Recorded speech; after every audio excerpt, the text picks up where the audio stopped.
नमस्कार, Hemant तोसारा, Hemant TV channel. आज बहुत गहरी बात करनी पड़ेगी आप लोगों के सामने। बात यह है कि सामने जो है 2025 में महाकुंभ आ रहा है। तो जो महाकुंभ है वो इस बार इलाहाबाद में महाकुंभ जो है पड़ रहा है, जो 12 साल के बाद आ रहा है। तो कुछ मुस्लिम समुदाय ने और कुछ राजनेता जो है, जो राजनीतिक हिंदू है, उन लोगों ने ये घोषणा की है कि मुस्लिम समुदाय को भी वहाँ पर कैंप शिविर लगाने का अवसर दिया जाए। मुस्लिम समुदाय भी वहाँ पर आकर अपना शिविर लगा सकते हैं, कैंप लगा सकते हैं। मगर मैं ये बताना चाहूँगा कि भाई ये बातें क्यों उठने लगी, क्यों मुस्लिम समुदाय जो है हिंदू सनातन धर्म के बीच में कैंप लगाएंगे, क्यों कुंभ के अंदर कैंप लगाएंगे, क्यों गंगा स्नान करेंगे, किस लिए करेंगे? क्या उसके समुदाय में, उनके मजहब में ये लिखा है? नहीं लिखा है ना। तो भाई अगर वो कैंप लगाने के लिए अगर कुछ राजनेता और कुछ मुस्लिम समुदाय और कुछ मुस्लिम समुदाय की जो संस्था है वो अगर बोल रही है, तो ये बताइए कि आपके मक्का मदीना जो है वहाँ पर हिंदुओं को, गैर मुसलमानों को क्यों रोक दिया जाता है 40 किलोमीटर दूरी पर? क्यों वहाँ पर जाने नहीं दिया जाता है? आप इस पर संज्ञान लीजिए। क्योंकि वो मक्का मदीना में हिंदुओं को इसलिए रोक दिया जाता है क्योंकि वो लोग ये चाहते हैं कि भाई ओनली फॉर मुस्लिम जाए, शिया और सुन्नी जाए, और कोई जा ना सके वहाँ पर। कोई भी गैर मुसलमानों को वहाँ पर एंट्री नहीं है, भाई वो कोई भी समुदाय का हो। तो भाई फिर हिंदू सनातन धर्म में जहाँ पर हिंदुओं की जो आस्था है, हिंदुओं का जहाँ तीर्थ है, उस स्थान के अंदर किस तरीके से आप ये बोल सकते हैं कि भाई मुसलमानों को कैंप लगाने की इजाज़त दी जाए, उनको कुंभ में जाने की इजाज़त दी जाए, उनको मंदिरों में जाने की इजाज़त दी जाए? तो मैं ये कहना चाहूँगा कि ये बहुत ही गैर कानूनी और बहुत ही गंदा और घटिया सोच है, और इस तरह की जो सोच रखते हैं वो बहुत ही निम्न श्रेणी के स्तर की बात कर रहे हैं। दूसरी बताना चाहूँगा कि अजमेर शरीफ में देखिए कितने हिंदू जाके वहाँ पर चादर और ये कंबल और उड़ाते हैं अजमेर के ऊपर जाकर।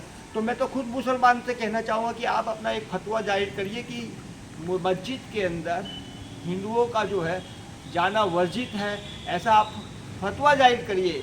ऐसा बोलिए कि भैया अजमेर शरीफ में भी ना हिंदू जा सके। भैया हम उसको एक्सेप्ट करेंगे, हम इसको स्वीकार करेंगे। भाई आपका जो मजहब है उसमें हमारा क्या काम? और आप अगर फतवा जाहिर करते हैं तो ये अच्छी बात है, हम उसको पालन भी करेंगे।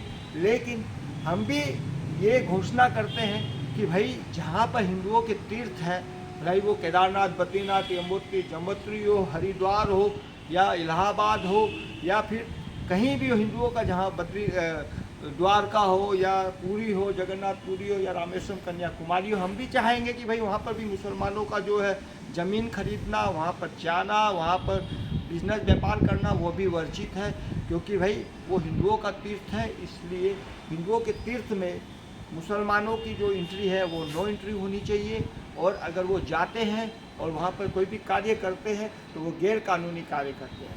मैं इलाहाबाद की ही मैं हरिद्वार की ही एक बात बताना चाहूँगा कि यहाँ पर हरिद्वार में एक मुसलमान जो है, मुस्लिम समुदाय के लोग जो है झूठे पंडित बनकर पिंडदान करने लगे, पूजा पाठ करवाने लगे, वहाँ पर पूजा की सामग्री बेचने लगे। सोचिए कि मुसलमानों के मजहब में ये लिखा है कि ये हराम है इस तरह का काम करना।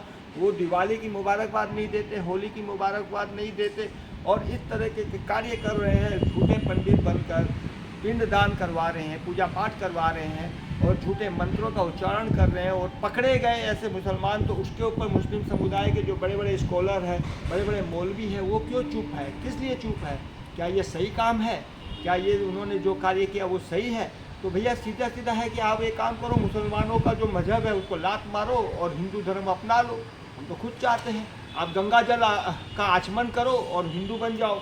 क्योंकि हमारे धर्म में यही है कि अगर आप गंगा स्नान करते हैं और गंगा जी का आचमन कर लेते हैं तो आप मुसलमान नहीं रह सकते, क्योंकि आप हिंदू हो जाते हैं। वो कोई भी दुनिया के किसी भी कोने में मुस्लिम रहे या क्रिश्चियन रहे, अगर वो गंगा जल का आचमन कर लेता है और गंगा जी में भी डुबकी लगा लेता है तो वो मुसलमान नहीं हो सकता, वो हिंदू हो जाता है। तो ये बात मुसलमानों को पता होनी चाहिए, ये बात उनको जानकारी होनी चाहिए, और ये बात जो है उनके मजहब में नहीं है लेकिन हमारे धर्म के अंदर, सनातन धर्म में है।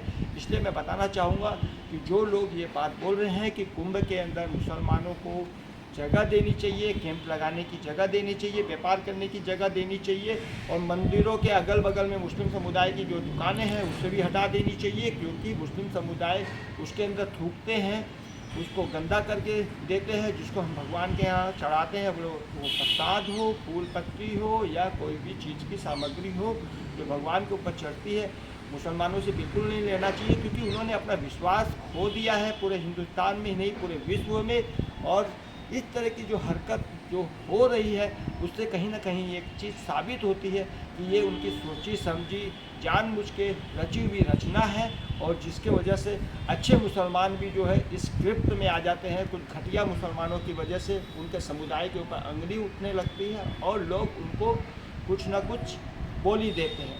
इसी के साथ मैं बताना चाहूँगा कि कुंभ के अंदर हो या हमारा हिंदू सनातन धर्म का कोई भी क्षेत्र हो, वहाँ पर मुसलमानों की नो एंट्री होनी चाहिए। अगर मक्का मदीना में हिंदुओं को जाने दिया जाएगा तो हम भी अपने धर्म में आने के लिए परमिशन देंगे। इसी के साथ मैं प्रशासन से और राज्य सरकार, केंद्र सरकार, सभी प्रशासन के अधिकारियों से ये कहना चाहूँगा कि आप अपनी ड्यूटी सही तरीके से और ईमानदारी से करें, और जो गैर मुस्लिम, जो गैर हिंदू है, जैसे जो मुसलमान है, अगर वो जाते हैं तो उन्हें अरेस्ट किया जाए, उनके सलाखों को पीछे फेंका जाए और ज़्यादा से ज़्यादा कड़ी कार्रवाई की जाए, और ऐसी हरकत करने वाले को बख्शा ना जाए। और जो उनके आका है, मुसलमानों के जो मौलवी है, जो फतवा जाहिर करते हैं बात बात पर, वो भी ये अपना फतवा जाहिर करें, नहीं तो फिर वो हिंदू बन जाए गंगा जल का आचमन करके और गंगा जी में डुबकी लगाकर। इसी के साथ मैं हेमंत तोतावड़, हेमंत टीवी चैनल से धन्यवाद।